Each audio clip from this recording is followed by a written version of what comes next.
Dear student, my self अनुराग कुमार तिवारी और आप सभी स्टूडेंट का द इंजीनियर के ऑनलाइन पोर्टल पे मैं एक बार फिर से स्वागत करता हूँ। आज हम लोग यहाँ पर एक नया सब्जेक्ट स्टार्ट करने वाले हैं जिसका नाम है signal and system. Signal and system आपके इसी ब्रांच का कोर सब्जेक्ट है। ठीक है, ये सब्जेक्ट काफ़ी इम्पॉर्टेंट सब्जेक्ट है क्योंकि जब तक आपको सिग्नल एंड सिस्टम नहीं आता होगा तब तक आपको कम्युनिकेशन सिस्टम समझने में काफ़ी दिक्कत होने वाली है। जनरली कम्युनिकेशन सिस्टम इसी ब्रांच का कोर सब्जेक्ट है।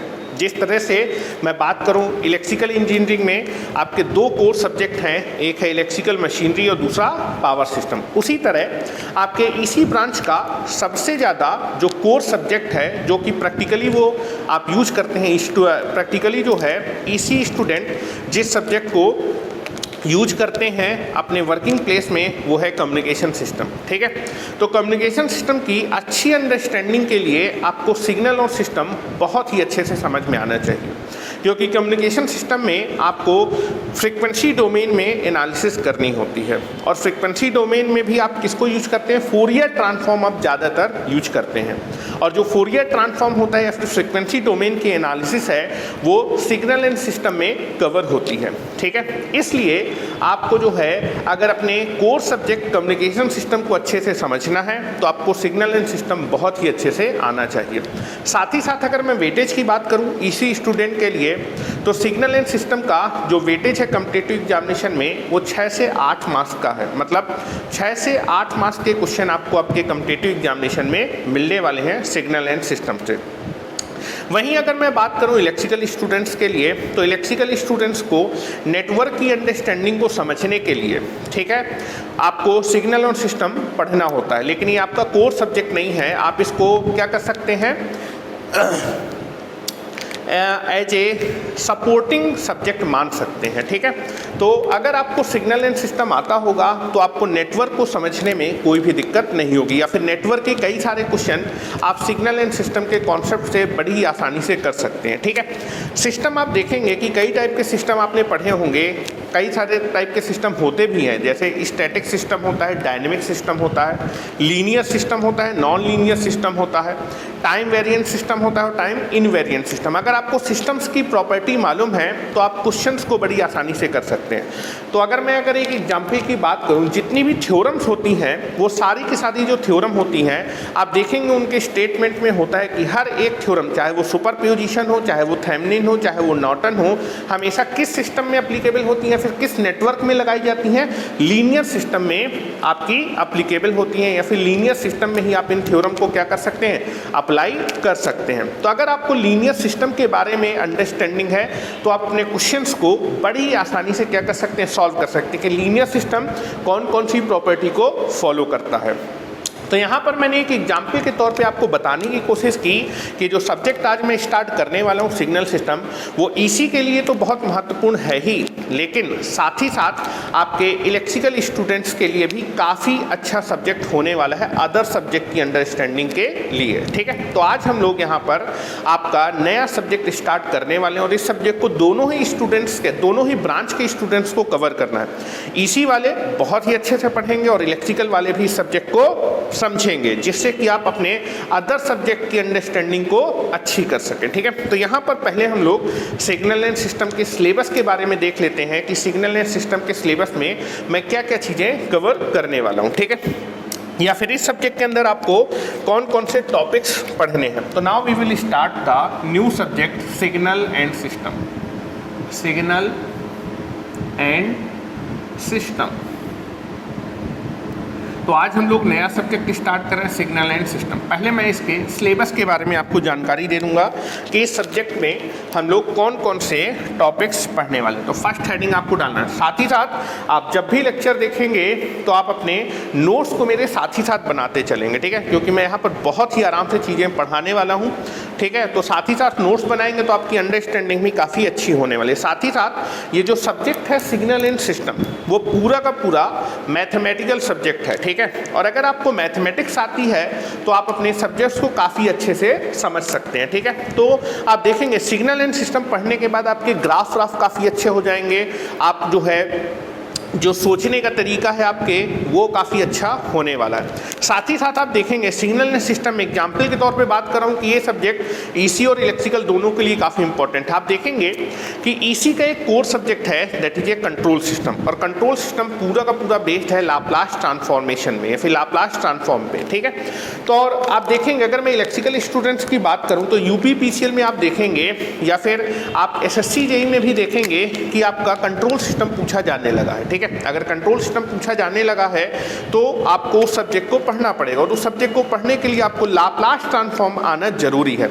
या फिर आपने नेटवर्क में ट्रांजिएंट पढ़ा होगा, और ट्रांजिएंट में सेकंड ऑर्डर के सिस्टम को पढ़ने के लिए आप लाप्लास ट्रांसफॉर्म क्या करते हैं, यूज करते हैं। तो अगर इन सब चीज़ों को आपको अच्छे से समझना है तो आपको लाप्लास ट्रांसफॉर्म आना पड़ेगा, और लाप्लास ट्रांसफॉर्म कौन सा सब्जेक्ट कवर करता है, that is A signal and system आपका कवर करता है। तो मैं इनडायरेक्टली इस सब्जेक्ट की इंपॉर्टेंट बता रहा हूँ कि चाहे वो ईसी का स्टूडेंट हो चाहे वो इलेक्ट्रिकल का स्टूडेंट है, ये सब्जेक्ट दोनों ही ब्रांच के स्टूडेंट के लिए काफ़ी इंपॉर्टेंट होने वाला है, ठीक है। चलिए तो यहाँ पर हम लोग सिलेबस की बात कर लेते हैं, और इस सब्जेक्ट को बहुत ही ध्यान से पढ़िएगा क्योंकि पूरा का पूरा मैथमेटिकल सब्जेक्ट है, और अगर आप इस सब्जेक्ट को पढ़ेंगे तो आपकी मैथमेटिक्स काफ़ी स्ट्रांग हो जाएगी, ठीक है। और एक इंजीनियर की मैथमेटिक्स हमेशा स्ट्रांग होनी चाहिए, तभी वो चीज़ों को काफ़ी अच्छे से समझ सकता है। इस सब्जेक्ट को मैं काफ़ी आराम से पढ़ाने वाला हूं, ठीक है, क्योंकि आप डिप्लोमा होल्डर्स हैं, आप लोगों की मैथमेटिक्स इतनी अच्छी नहीं होती, तो जो चीज़ें मैं आपको बता रहा हूं उन चीज़ों को उसी तरह से आपको फॉलो करते चलना है, ठीक है। अगर मेरे बताए हुए तरीके से आप चीज़ों को फॉलो करेंगे तो आप इस सब्जेक्ट को बहुत ही अच्छे से समझ सकते हैं, ठीक है। तो now that is nothing but पहले हम लोग डिस्कस कर लेते हैं syllabus, that is syllabus discuss कर लेते हैं।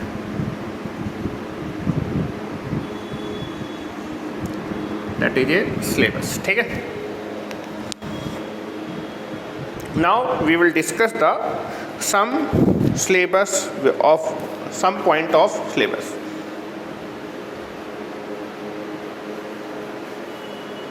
चलिए तो नाउ तो पहले हम लोग सिलेबस को यहाँ पर डिस्कस कर लेते हैं।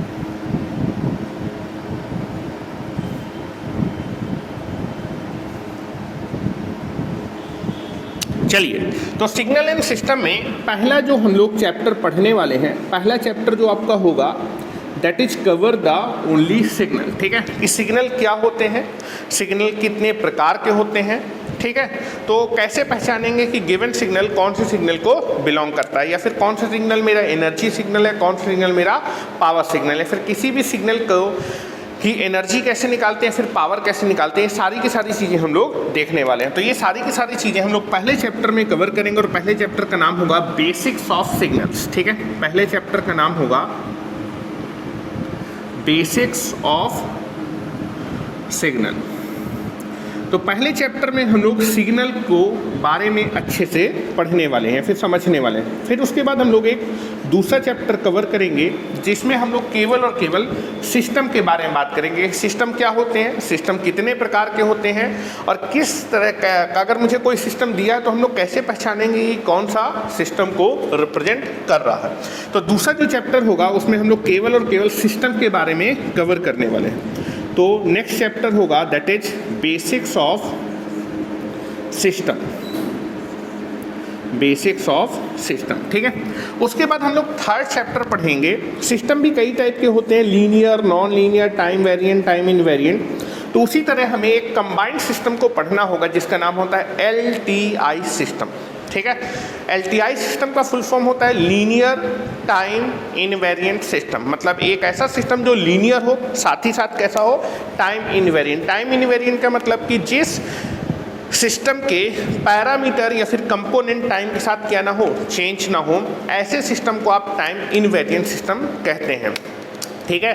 तो एक ऐसा सिस्टम जो लीनियर होने के साथ साथ टाइम इनवेरिएंट हो, उस सिस्टम की क्या प्रॉपर्टी होती है, वो कौन से लॉ को फॉलो करता है, ये सारी की सारी चीज़ें हम लोग पढ़ने वाले हैं, ठीक है।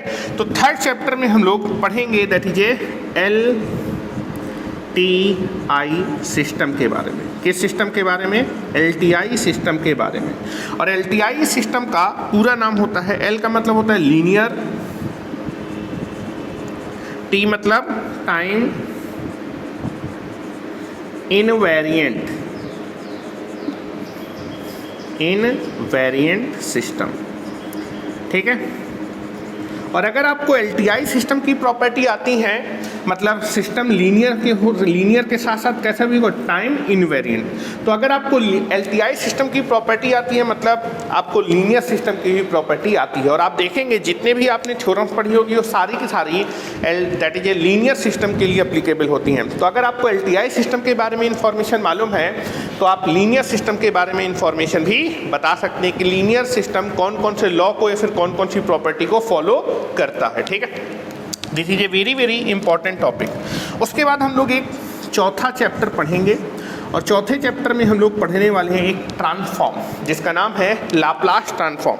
और लाप्लास ट्रांसफॉर्म जो होता है वो कॉन्टिन्यूअस टाइम डोमेन सिग्नल के लिए अप्लीकेबल होता है। और कॉन्टिन्यूअस टाइम डोमेन में जो जनरल ट्रांसफॉर्म होता है उसको बोलते हैं लाप्लास ट्रांसफॉर्म। जनरल का मतलब कि इस ट्रांसफॉर्म से आप किसी भी दूसरे ट्रांसफॉर्म को भी क्या कर सकते हैं, फाइंड आउट कर सकते हैं। जैसे कॉन्टिन्यूअस टाइम डोमेन में एक जनरल ट्रांसफॉर्म होगा लाप्लास ट्रांसफॉर्म। अगर आपको लाप्लास ट्रांसफॉर्म आता है तो आप लाप्लास ट्रांसफॉर्म की हेल्प से उस सिग्नल का फोरियर ट्रांसफॉर्म भी क्या कर सकते हैं, फाइंड आउट कर सकते हैं, ठीक है। तो यहाँ पर हम लोग एक चौथा चैप्टर पढ़ेंगे that is A Laplace transform. और लाप्लास ट्रांसफॉर्म अगर आपको आता है तो कंट्रोल सिस्टम भी आप बहुत ही आसानी से समझ सकते हैं। तो चौथा चैप्टर होगा जिसमें हम लोग पढ़ेंगे लाप्लास ट्रांसफॉर्म। और लाप्लास ट्रांसफॉर्म आपका किस तरह के सिग्नल में अप्लाई किया जाता है, continuous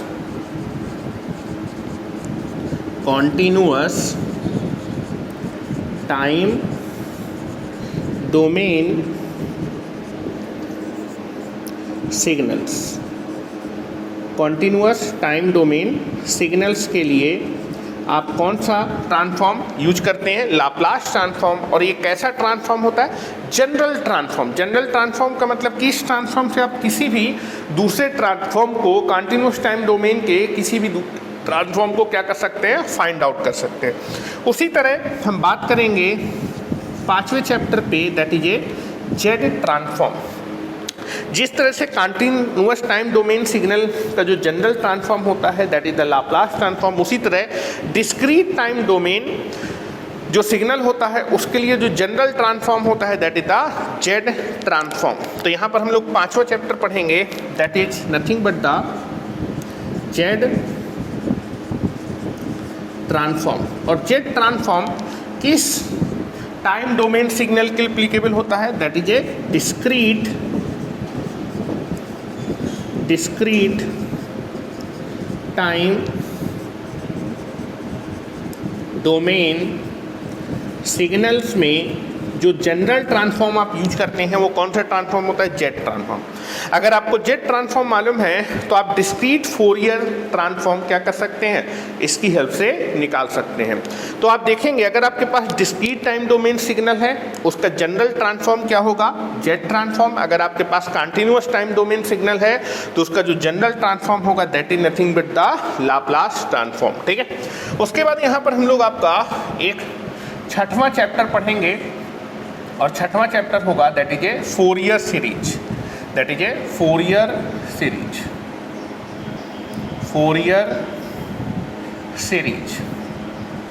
very very important. Fourier series आपके केवल और केवल पीरियोडिक सिग्नल के लिए एप्लीकेबल होते हैं। This is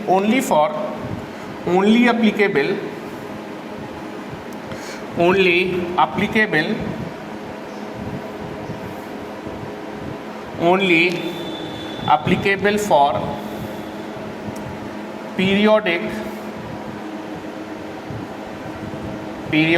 signals। तो अगर आपके पास पीरियोडिक सिग्नल है तो पीरियोडिक सिग्नल को क्या कर सकते हैं, पीरियोडिक सिग्नल को फोरियर सीरीज रिप्रेजेंटेशन कर सकते हैं। किसी भी पीरियोडिक सिग्नल का आप फोरियर सीरीज रिप्रेजेंटेशन कर सकते हैं। फोरियर सीरीज रिप्रेजेंटेशन करने के लिए जो आपका सिग्नल होना चाहिए वो कैसा होना चाहिए, पीरियोडिक सिग्नल होना चाहिए। अगर सिग्नल पीरियोडिक है तो मैं उसका फोरियर सीरीज रिप्रेजेंटेशन कर सकता हूँ, ठीक है। उसके बाद कम्युनिकेशन के लिए एक ट्रांसफॉर्म का रिक्वायरमेंट होता है, that is nothing but the Fourier transform.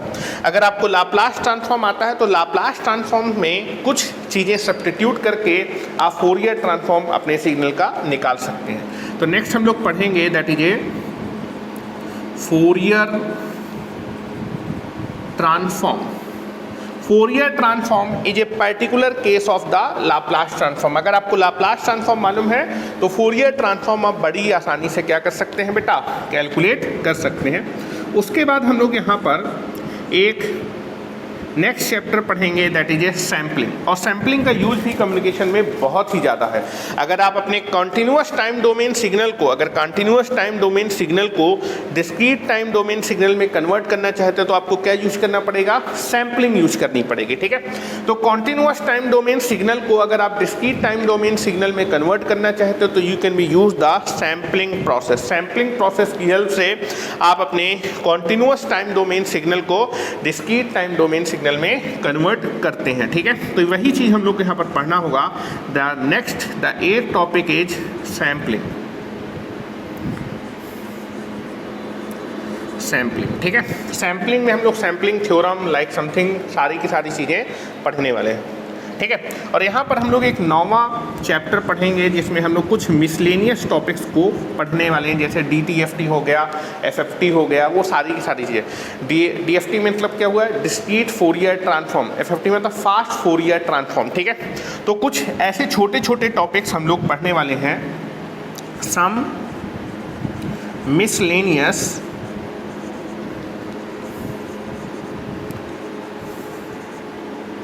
Miscellaneous topics,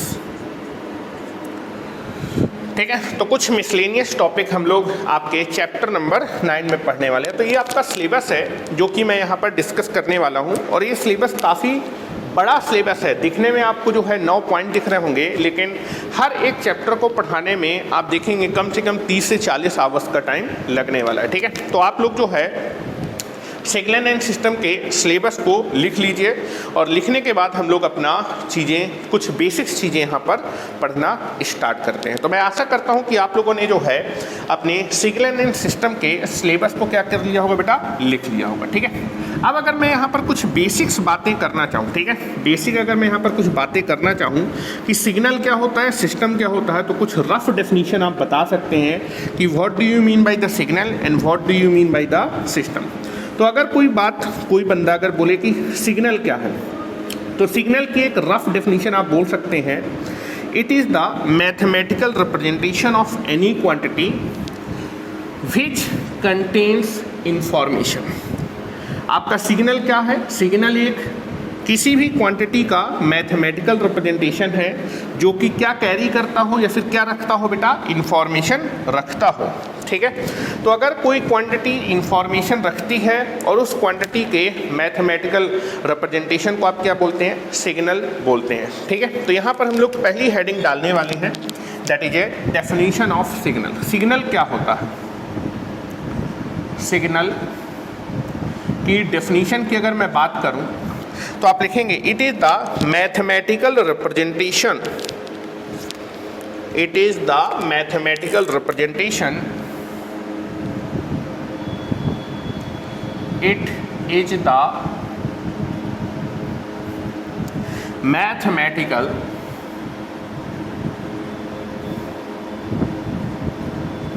it is the mathematical representation, it is the mathematical representation of any quantity, of any quantity which contains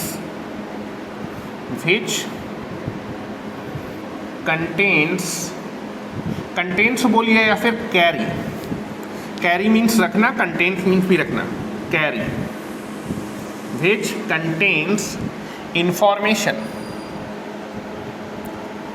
which contains or carry information is known as a signal, is known as a signal,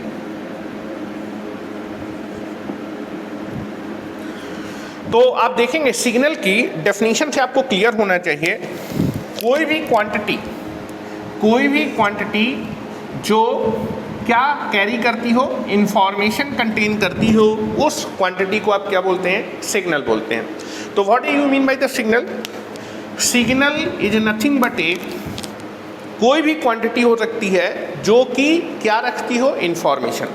तो आप बोल सकते हैं signal is nothing but the representation of any quantity. किसी quantity का signal क्या है, किसी क्वांटिटी का रिप्रेजेंटेशन है और जो कि क्या कैरी करता हो, इंफॉर्मेशन। तो अगर आपके पास एक सिग्नल है तो signal is nothing but representation of any quantity which contains और कैरी द इंफॉर्मेशन। तो अगर कोई क्वांटिटी इंफॉर्मेशन को कैरी करती है तो उस क्वांटिटी को आप क्या कर सकते हैं, सिग्नल बोल सकते हैं। तो सिग्नल की बेसिक डेफिनेशन आपको क्लियर होनी चाहिए, ऐसी क्वांटिटी जो कि इंफॉर्मेशन को कैरी करती है उस क्वांटिटी को आप क्या बोल सकते हैं, सिग्नल बोल सकते हैं। जैसे एग्जाम्पल के पॉइंट ऑफ व्यू से अगर मैं बात करूं, एग्जाम्पल के पॉइंट ऑफ व्यू से अगर आपके पास लिखा है that is VT is equal to VM sine omega T. तो एग्जाम्पल के तौर पे आपके पास लिखा है Vt is equal to VM sine omega T. तो V2 किसके बारे में इंफॉर्मेशन दे रहा है या फिर किसको रिप्रेजेंट कर रहा है? Vt आपके वोल्टेज को रिप्रेजेंट कर रहा है और ये जो Vt है वोल्टेज के बारे में इंफॉर्मेशन को कैरी करता है। और कैसी इंफॉर्मेशन को कैरी करता है कि ये जो वोल्टेज Vt है वो टाइम के साथ कैसा वेरी हो रहा है, साइनोसॉइडल वेरी हो रहा है। ठीक है, तो आप देखेंगे Vt is equal to VM sine omega T आपका क्या चीज़ रिप्रेजेंट कर रहा है? Vt आपका किसके बारे में इंफॉर्मेशन दे रहा है? Vt आपकी किस क्वांटिटी के बारे में इंफॉर्मेशन दे रहा है? वोल्टेज के बारे में इंफॉर्मेशन दे रहा है और बोल रहा है कि जो Vt है वो टाइम के साथ कैसा चेंज हो रहा है, साइनोसॉइडल चेंज हो रहा है। ठीक है, तो आप देखेंगे जो Vt is equal to VM sine omega t है which carry the information about the voltage. वो आपको इंफॉर्मेशन दे रहा है किसके बारे में, वोल्टेज के बारे में, कि जो वोल्टेज Vt है वो टाइम के साथ कैसा चेंज हो रहा है, साइनोसॉइडल चेंज हो रहा है। तो आप देखेंगे जो इक्वेशन मैंने लिखी है Vt is equal to VM sine omega T, ये आपका कैसी क्वांटिटी को रिप्रेजेंट कर रहा है, वोल्टेज को रिप्रेजेंट कर, साथ ही वोल्टेज के बारे में क्या इंफॉर्मेशन रख रहा है कि जो वोल्टेज है Vt वो टाइम के साथ कैसे चेंज हो रहा है, साइनोसॉइडल चेंज हो रहा है। तो this is nothing but the Vt आपके कैसे जो है फंक्शन को रिप्रेजेंट कर रहा है या फिर कैसी क्वांटिटी को रिप्रेजेंट कर रहा है, सिग्नल को रिप्रेजेंट कर रहा है। क्योंकि Vt आपका किसके बारे में, किस क्वांटिटी को रिप्रेजेंट कर रहा है, Vt आपके वोल्टेज को रिप्रेजेंट कर रहा है और ये जो वोल्टेज है वो एक इंफॉर्मेशन को कैरी कर रहा है कि ये जो वोल्टेज Vt है वो टाइम के साथ कैसे चेंज हो रहा है, साइनोसॉइडल चेंज हो रहा है। कि इंफॉर्मेशन आपका जो Vt इंफॉर्मेशन कैरी कर रहा है कि जो Vt है वो टाइम के साथ साइनोसॉइडल चेंज हो रहा है या फिर इसकी जो वैल्यू है वो टाइम के साथ कैसे चेंज हो रही है, साइनोसॉइडल चेंज हो रही है। तो यहाँ पर जो Vt है इट रिप्रेजेंट्स ए सिग्नल। ठीक है, तो अगर कोई क्वांटिटी आपका कुछ इंफॉर्मेशन को कैरी करती है तो उस क्वांटिटी को आप क्या बोल सकते हैं, सिग्नल। तो यहाँ पर ये जो वोल्टेज है वो एक इंफॉर्मेशन को कैरी कर रहा है और क्या इंफॉर्मेशन है कि ये जो वोल्टेज है वो टाइम के साथ क्या हो रहा है, साइनोसॉइडल चेंज हो रहा है। तो any quantity which contain a information is known as a signal. ठीक है, तो यहाँ पर आप V2 को क्या बोल सकते हैं, here Vt have a information about voltage in this function, या फिर लिख सकते हैं here Vt has the information, here Vt has the information about voltage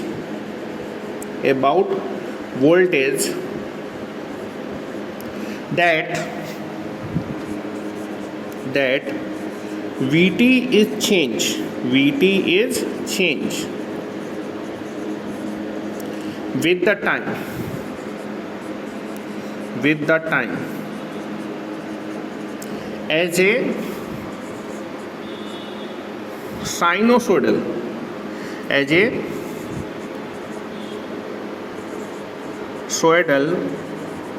variation, as a sinusoidal variation,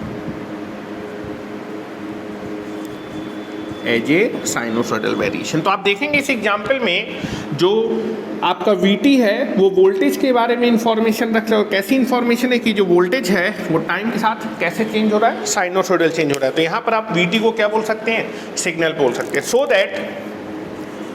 so that in this expression, in the given expression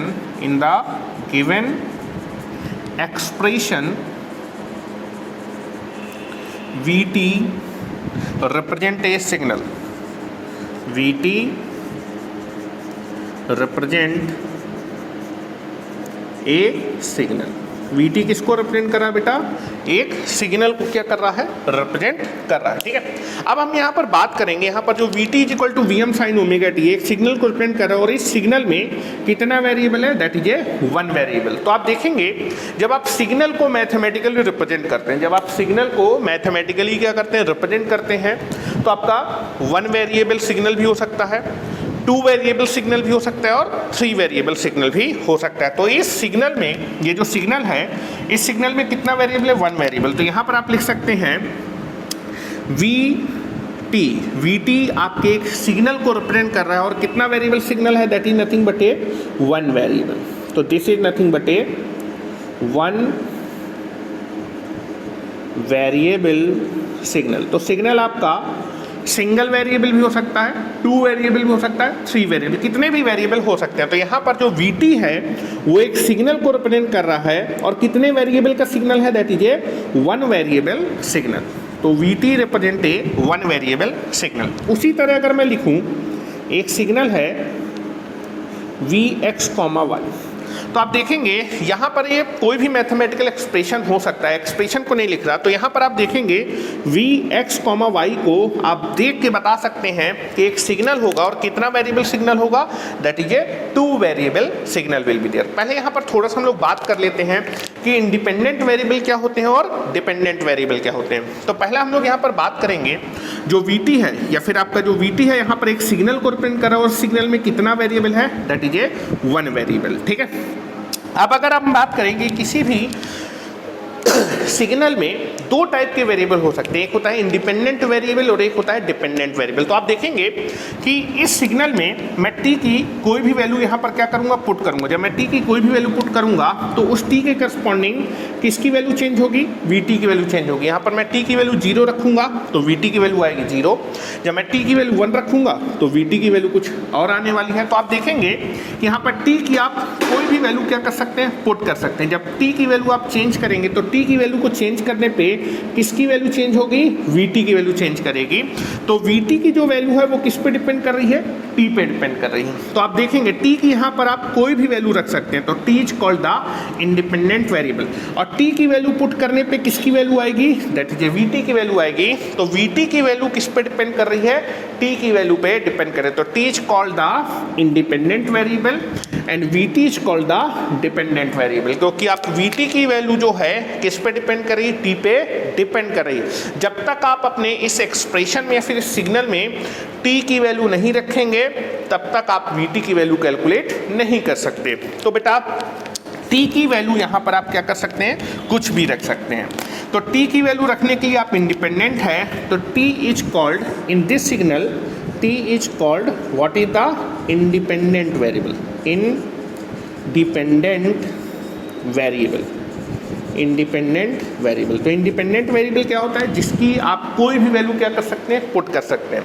लेकिन t की value put करने पे किसकी वैल्यू आएगी, Vt की value आएगी। तो Vt की वैल्यू किस पे डिपेंड कर रही है, t पे डिपेंड कर रही है। तो Vt को आप क्या बोलते हैं बेटा, that is nothing but the dependent variable, dependent variable. तो इस सिग्नल में t is nothing but the independent variable and Vt is nothing but known as a what type of variable, dependent variable. तो अगर किसी variable की value किसी दूसरे variable पे डिपेंड करे तो उस वेरिएबल को आप डिपेंडेंट वेरिएबल बोलते हैं और जिस वेरिएबल की वैल्यू आप कुछ भी रख सकते हैं उसको इंडिपेंडेंट वेरिएबल बोलते हैं। तो इस सिग्नल में t is nothing but the independent variable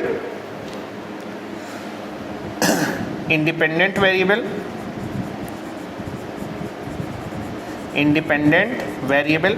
और वहीं आपका t की वैल्यू पे किसकी वैल्यू डिपेंड करे, vt की वैल्यू डिपेंड करे, तो vt is nothing but known as a dependent variable. अब उसके बारे में बात करेंगे, आपका जो सिग्नल होता है वो सिंगल वेरिएबल सिग्नल भी हो सकता है या फिर टू वेरिएबल। तो अगर मैंने आपके पास लिखा v x, y, तो यहाँ पर जो है जो v x, y है वो एक सिग्नल को, इसका एक्सप्रेशन कुछ भी हो सकता है, लेकिन आप देखेंगे कि यहाँ पर जो सिग्नल है उसमें कितने वेरिएबल हैं, टू वेरिएबल है। तो आप देखेंगे जो सिग्नल हो सकता है वो टू वेरिएबल भी हो सकता है और थ्री वेरिएबल। तो यहाँ पर v x, y कैसे सिग्नल को रिप्रेजेंट कर रहा है, इस सिग्नल में कितना वेरिएबल है, टू वेरिएबल। तो यहाँ पर आपका जो है v x, y represent a two variable signal, to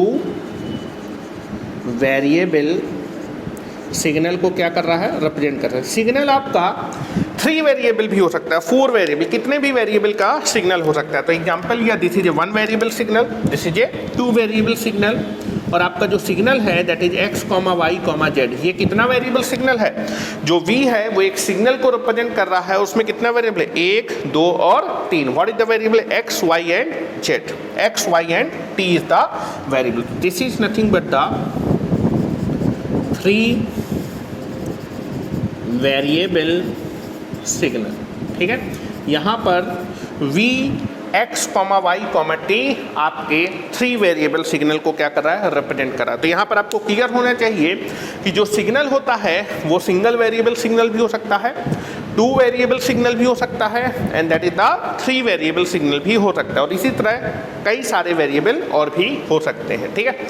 अब यहाँ पर हम लोग एक बात करते हैं कि किसी भी फंक्शन को या फिर किसी भी मैथमेटिकल एक्सप्रेशन को आप सिग्नल कब बोलेंगे। तो हमेशा बोल सकते हैं ए mathematical function can be represented by A signal if it having a single valued function, ठीक है। अगर आपका कोई फंक्शन या फिर कोई भी मैथमेटिकल एक्सप्रेशन एक सिंगल वैल्यूड फंक्शन को रिप्रेजेंट करता है, तब आप उस सिंगल वैल्यूड फंक्शन को क्या कर सकते हैं, सिग्नल बोल सकते हैं। तो पहले मैं आपको इस स्टेटमेंट को लिखा देता हूं और उसके बाद मैं उस चीज़ को आपको समझा भी देता हूं, ठीक है। तो यहाँ से मेरे ख्याल से अभी तक मैंने आपको जितना बताया वो चीज़ आपको क्लियर होगी। तो कोई भी क्वांटिटी जो कि इंफॉर्मेशन को कैरी करती है उस क्वांटिटी को आप क्या बोलते हैं, सिग्नल बोलते हैं। एग्जाम्पल ये था vt is equal to vm sin omega t। तो यहाँ पर जो vt है वो वोल्टेज के बारे में इंफॉर्मेशन रख रहा है कि वोल्टेज टाइम के साथ कैसे चेंज हो रहा है, साइनोसोडल चेंज हो रहा है। तो this vt is equal to vm sin omega t having a information about voltage, कि आपका वोल्टेज टाइम के साथ कैसा साइनोसोडल चेंज हो रहा है। तो इस वोल्टेज को आप क्या कर सकते हैं, सिग्नल बोल सकते हैं। फिर इस मैथमेटिकल एक्सप्रेशन को या फिर मैथमेटिकल फंक्शन को आप सिग्नल बोल सकते हैं। उसके बाद मैंने बात किया था कि यहाँ पर ये जो vt is equal to vm sin omega t है उसमें आपका this is a single variable function, और इस सिंगल वेरिएबल सिग्नल में आपका कितना वेरिएबल है, that is only the one variable. कितना वेरिएबल है, वन वेरिएबल। अगर मैं बात करूं आपका इंडिपेंडेंट वेरिएबल क्या होता है और डिपेंडेंट वेरिएबल क्या होता है, तो इस सिग्नल में आप t की कोई भी वैल्यू पुट करिए, जब t की वैल्यू मैं चेंज करूंगा तो vt की वैल्यू क्या होगी, चेंज होगी। तो vt की वैल्यू किस पे डिपेंड कर रही है, t की वैल्यू पे डिपेंड कर रही है। और t की वैल्यू आप क्या करें, कुछ भी रख सकते हैं। तो t की वैल्यू कुछ भी रख सकते हैं, तो t is nothing but the independent variable. और t की वैल्यू पे vt की वैल्यू डिपेंड करे तो vt is nothing but the dependent variable. आपका जो सिग्नल हो सकता है वो कितने भी वेरिएबल का सिग्नल हो सकता है। तो यहाँ पर vt आपके कितने वेरिएबल सिग्नल को रिप्रेजेंट कर रहा है, that is one variable signal को रिप्रेजेंट कर। v x, y कितने वेरिएबल सिग्नल को रिप्रेजेंट करें, टू वेरिएबल सिग्नल को रिप्रेजेंट करें। और v x, y, t कितने वेरिएबल सिग्नल को रिप्रेजेंट करें, थ्री वेरिएबल सिग्नल को रिप्रेजेंट कर रहा है, ठीक है।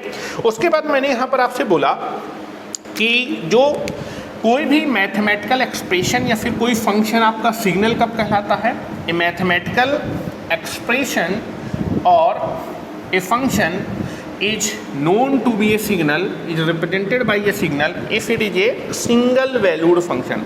मतलब टाइम की हर वैल्यू पे आपके फंक्शन की वैल्यू कितनी आनी चाहिए, एक ही वैल्यू आनी चाहिए, तब उस मैथमेटिकल एक्सप्रेशन या फिर फंक्शन को आप क्या बोल सकते हैं, सिग्नल बोल सकते हैं, ठीक है। तो इस स्टेटमेंट को यहाँ पर बेटा एक बार लिख लेते हैं और फिर उस स्टेटमेंट को मैं आपको ग्राफ की हेल्प से बड़ी ही आसानी से समझाने की कोशिश करूँगा, ठीक है। तो नाउ मैंने बोला a mathematical expression, a mathematical expression और a function is said to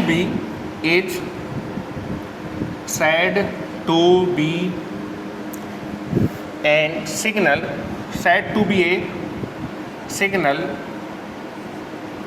if it is a single valued function, if it is a single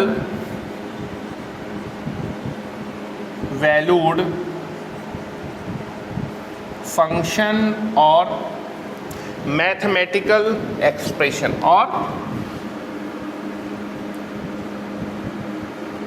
mathematical expression। तो अगर कोई मैथमेटिकल एक्सप्रेशन या फिर फंक्शन कैसा होगा बेटा, सिंगल वैल्यूड होगा। कैसा होगा, सिंगल वैल्यूड होगा, तब उस मैथमेटिकल एक्सप्रेशन या फिर फंक्शन को आप क्या बोल सकते हैं, सिग्नल बोल सकते हैं। ठीक है, तो इस चीज़ को समझते हैं। मतलब किसी भी एक पर्टिकुलर टाइम पे आपके फंक्शन या फिर मैथमेटिकल एक्सप्रेशन की केवल कितनी वैल्यू आनी चाहिए, एक वैल्यू आनी चाहिए।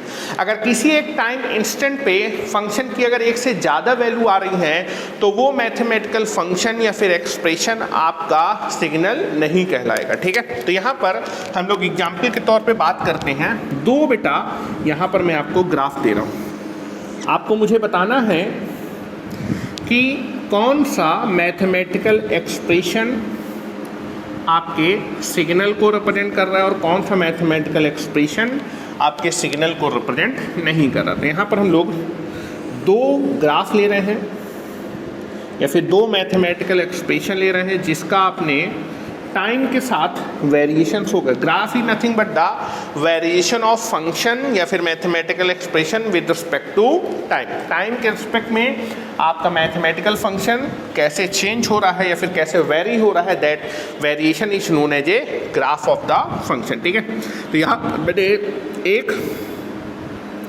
ग्राफ लिया है लाइक दिस, तो दैट इज xt का टाइम के एस्पेक्ट में वेरिएशन मैंने यहाँ पर शो किया है। This is the variation of xt, या फिर एक मैथमेटिकल एक्सप्रेशन है जिसका मैंने क्या किया है, टाइम के एस्पेक्ट में वेरिएशन शो किया। और यहाँ पर मैंने एक दूसरा मैथमेटिकल एक्सप्रेशन लिया है जिसका मैंने टाइम के रिस्पेक्ट में वेरिएशन क्या किया बेटा, शो किया हुआ है। ठीक है, this is the variation of xt with respect to time. तो आप देखेंगे कोई भी मैथमेटिकल एक्सप्रेशन या फिर फंक्शन आपका सिग्नल तभी कहलाएगा जब वो कैसा हो, सिंगल वैल्यूड। मतलब किसी भी टाइम पे अगर आप फंक्शन की वैल्यू निकालेंगे तो फंक्शन की कितनी वैल्यू आनी चाहिए, एक ही वैल्यू आनी चाहिए। तो आप देखेंगे अगर मैं इस एक्सप्रेशन की बात करूँ या फिर इस मैथमेटिकल एक्सप्रेशन की अगर मैं इस टाइम पे बात करूँ, इस टाइम पे फंक्शन की केवल कितनी वैल्यू एग्जिस्ट कर रही है, एक वैल्यू एग्जिस्ट कर रही है। इस टाइम पे भी फंक्शन की कितनी वैल्यू एग्जिस्ट कर रही है, एक ही वैल्यू एग्जिस्ट कर रही है। दैट इज एक ही वैल्यू क्या हो रही है बेटा, एग्जिस्ट हो रही है। अगर मैं इस टाइम पे बात करूं, इस टाइम पे आपके फंक्शन की कितनी वैल्यू एग्जिस्ट हो रही है, केवल एक ही वैल्यू क्या हो रही है, एग्जिस्ट हो रही है। इस टाइम पे अगर मैं फंक्शन की बात करूं, कितनी वैल्यू एग्जिस्ट हो रही है, एक ही वैल्यू एग्जिस्ट हो रही है। इस टाइम पे फंक्शन की कितनी वैल्यू एग्जिस्ट हो रही है, केवल एक ही वैल्यू एग्जिस्ट हो। तो आप देखेंगे किसी भी टाइम पे अगर आप फंक्शन की वैल्यू निकालेंगे तो फंक्शन की कितनी वैल्यू एग्जिस्ट हो रही है, एक ही वैल्यू एग्जिस्ट हो रही है। तो दिस मैथमेटिकल एक्सप्रेशन और mathematical function is known as a या फिर रिप्रेजेंटेड बाय ए सिग्नल। तो यहाँ पर आप लिखेंगे this mathematical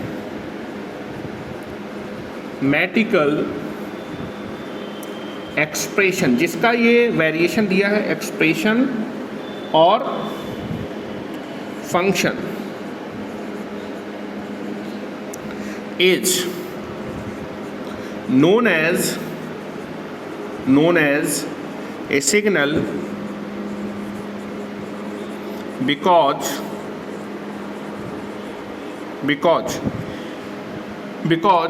at one time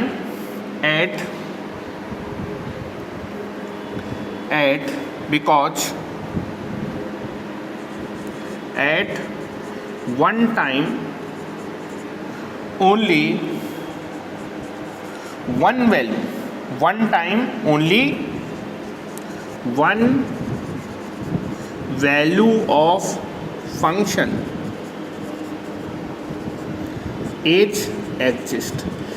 एक टाइम पे फंक्शन की केवल एक ही वैल्यू, इस टाइम पे फंक्शन की एक ही वैल्यू एग्जिस्ट हो रही है, इस टाइम पे भी फंक्शन की एक ही वैल्यू एग्जिस्ट हो रही है, इस टाइम पे भी फंक्शन की एक ही वैल्यू एग्जिस्ट हो रही है, इस टाइम पे भी फंक्शन की एक वैल्यू एग्जिस्ट हो रही है, और इस टाइम पे भी किसी भी टाइम पे फंक्शन की आप वैल्यू अगर निकालेंगे तो केवल एक ही वैल्यू क्या हो रही है, एग्जिस्ट हो रही है। तो this mathematical expression is known as a signal. तो ये आपका क्या है, this represent a signal, this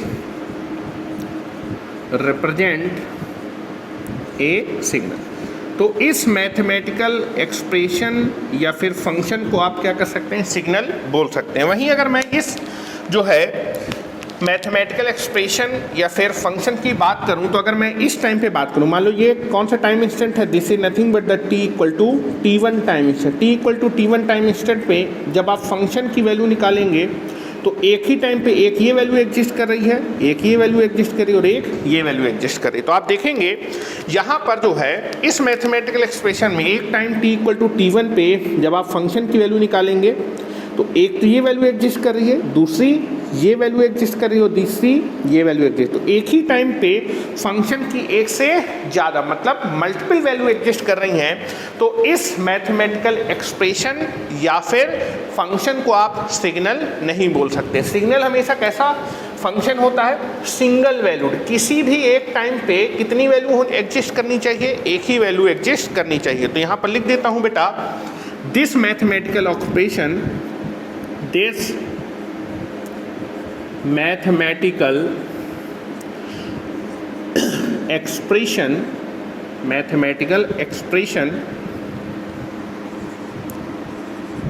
और function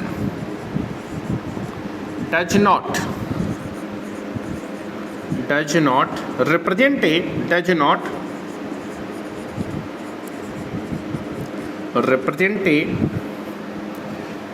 represent a signal because at t equal to t1 there exists a multiple value of function, there at t equal to t1 there exist multiple value of function. Function की किसी भी time पे t equal to t1 पे कितनी value exist कर रही हैं, multiple value exist कर रही हैं, there exist multiple value of function. ठीक है, तो यहाँ पर आप बोल सकते हैं ये जो मैथमेटिकल एक्सप्रेशन है, this is not represent a signal, this is not represent a signal. तो सिग्नल की बेटा कोई भी मैथमेटिकल फंक्शन या फिर एक्सप्रेशन कभी भी किसी सिग्नल को तभी रिप्रेजेंट करता है जब वो कैसा फंक्शन हो, सिंगल वैल्यूड फंक्शन हो। ठीक है, अगर किसी भी टाइम इंस्टेंट पे आपके फंक्शन या फिर एक्सप्रेशन की केवल एक ही वैल्यू एग्जिस्ट कर रही है तो आपका जो है वो मैथमेटिकल एक्सप्रेशन या फिर फंक्शन एक सिग्नल को रिप्रेजेंट कर सकता है। और अगर एक से ज़्यादा मल्टीपल वैल्यू एग्जिस्ट कर रही तो वो कभी भी सिग्नल को रिप्रेजेंट नहीं करेगा, वो मैथमेटिकल एक्सप्रेशन सिग्नल को रिप्रेजेंट नहीं करेगा। तो बेसिक बेटा आपको थोड़ा सा क्लियर होना चाहिए। अब हम लोग बात करते हैं दैट इज, तो हमने अभी थोड़ा सा पढ़ा है कि सिग्नल क्या होता है। Signal is nothing but the representation of any quantity which carry the information is known as a signal. एक ऐसी क्वांटिटी जो कि इंफॉर्मेशन को कैरी करती है उसको आप सिग्नल बोलते हैं, और सिग्नल हमेशा एक सिंगल वैल्यूड फंक्शन होता है। ठीक है, सिग्नल आपका सिंगल वैल्यू भी, सिंगल वेरिएबल फंक्शन सिग्नल भी हो सकता है, 2 वेरिएबल सिग्नल भी हो सकता है और 3 वेरिएबल, कितने भी वेरिएबल सिग्नल हो सकता है। ठीक है, तो signal have any number of variable. ठीक है, सिग्नल में कितने भी नंबर ऑफ वेरिएबल हो सकते हैं, उससे कोई फर्क नहीं पड़ता। ठीक है, उसके बारे में बात करते हैं कि सिस्टम हम लोग अलग से चैप्टर पढ़ेंगे, लेकिन उससे पहले हम लोग थोड़ा सा सिस्टम के बारे में पढ़ लेते हैं कि सिस्टम की बेसिक डेफिनेशन क्या होती है। तो सिस्टम की जो बेसिक डेफिनेशन होती है, it is nothing but the interconnection of component which convert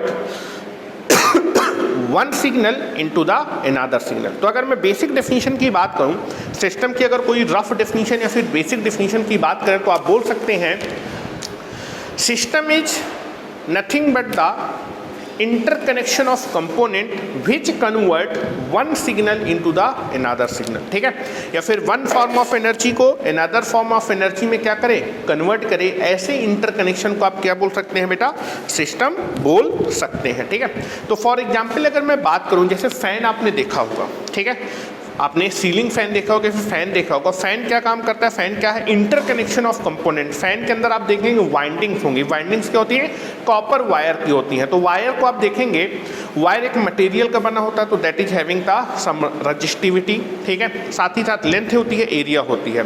तो अगर मैं बात करूंगा कि आपका जो है जो फैन होता है, फैन के अंदर वाइंडिंग्स होती हैं जो कि वायर की बनी होती है। अगर वायर के पास लेंथ है, एक क्रॉस सेक्शनल एरिया है, और that is having a some material, material किसी न किसी मटेरियल का बना होगा तो उसकी रजिस्टिविटी होगी। तो आप देखेंगे कि जो वायर होगा, अगर वायर के पास लेंथ, एरिया और रजिस्टिविटी है तो it can be of some resistance. साथ ही साथ वाइंडिंग है तो वाइंडिंग इज हैविंग, जब भी आप जो है क्या करते हैं, किसी भी वायर से आप AC करंट पास करते हैं तो फ्लक्स प्रोड्यूस होता है, और वो फ्लक्स उससे लिंक करता है, जिसकी वजह से कौन सी प्रॉपर्टी शो होती है, इंडक्टेंस प्रॉपर्टी शो करती है। तो वाइंडिंग को अगर मैं बात करूं, वाइंडिंग अगर आप जो है इलेक्ट्रिकल इक्विवेलेंट रिप्रेजेंटेशन करें तो किसी भी वाइंडिंग को आप क्या कर सकते हैं, रेजिस्टेंस और इंडक्टेंस से रिप्रेजेंट कर सकते हैं। मतलब a winding having some resistance and also having some inductance will be there. साथ ही साथ आप देखेंगे कि जो फैन होता है उसमें वाइंडिंग्स होती हैं, कंडेंसर होता है, condenser is nothing but the capacitor. तो आप देखेंगे जो आपका फैन होता है, it is nothing but the interconnection of component. उसमें कई सारे कंपोनेंट होते हैं, उन सारे कंपोनेंट को जब आप ऐड कर देंगे या फिर कनेक्ट कर देंगे तो आपके पास फैन बन जाएगा। और फैन क्या करता है, इलेक्ट्रिकल एनर्जी को किस में कन्वर्ट करता है, आपका मैकेनिकल एनर्जी में कन्वर्ट करता है। क्योंकि फैन क्या करता है, रोटेट करता है, रोटेट होने से हमें क्या मिलती है, हवा मिलती है। तो fan is nothing but the convert of electrical energy into the mechanical energy. या फिर आप बोल सकते हैं एक इलेक्ट्रिकल सिग्नल को मैकेनिकल सिग्नल में क्या करता है, कन्वर्ट करता है। और एक कन्वर्जन जब कर रहा है तो this is nothing but the fan is having the interconnection of component. Fan के अंदर कई सारे इंटरकनेक्शन ऑफ कंपोनेंट होते हैं, और उन कंपोनेंट को जब आप इंटरकनेक्ट करते हैं तो फैन बनता है। और फैन क्या करता है, एक फॉर्म ऑफ एनर्जी को दूसरी फॉर्म ऑफ एनर्जी में कन्वर्ट करते हैं, फिर एक सिग्नल को दूसरे सिग्नल में कन्वर्ट करता है। तो सिस्टम को समझने के लिए सबसे बेस्ट एग्जांपल आपका फैन हो सकता है। Fan is nothing but the interconnection of component and which convert one signal into the another signal. या फिर अगर आप नॉर्मल लैंग्वेज में बोल सकें तो a system can convert one form of energy into the another form of energy, ठीक है। तो अगर मैं सिस्टम की एक डेफिनेशन लिखना चाहूँ कि सिस्टम को अगर आप जो है अपनी भाषा में समझना चाहें तो सिस्टम को कैसे समझ सकते हैं। तो सिग्नल के बारे में हम लोगों ने थोड़ा बहुत आइडिया ले लिया कि सिग्नल क्या होता है, ठीक है। अब थोड़ा सा हम लोग थोड़ा सा आइडिया ले लेते हैं कि सिस्टम क्या होता है, ठीक है। तो अगर मैं बात करना चाहूँ कि सिस्टम की बेसिक डेफिनेशन के बारे में, basic definition of system,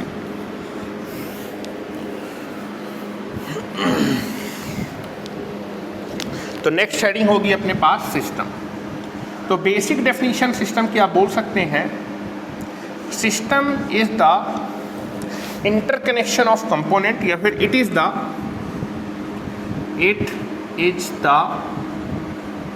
interconnection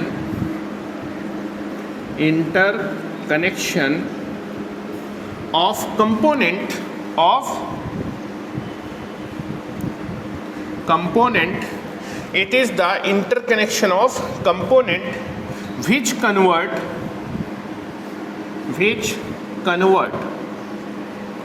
one signal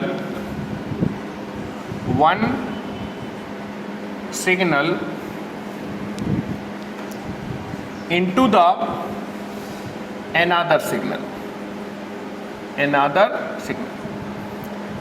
तो अगर सिस्टम की डेफिनेशन की बात करें, it is the interconnection of component which convert one signal into the another signal, या फिर आप बोल सकते हैं एनर्जी के फॉर्म में भी लिख सकते हैं, system is the interconnection of component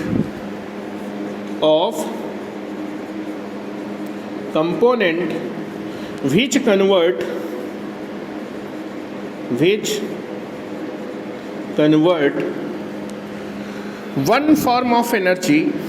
one form of energy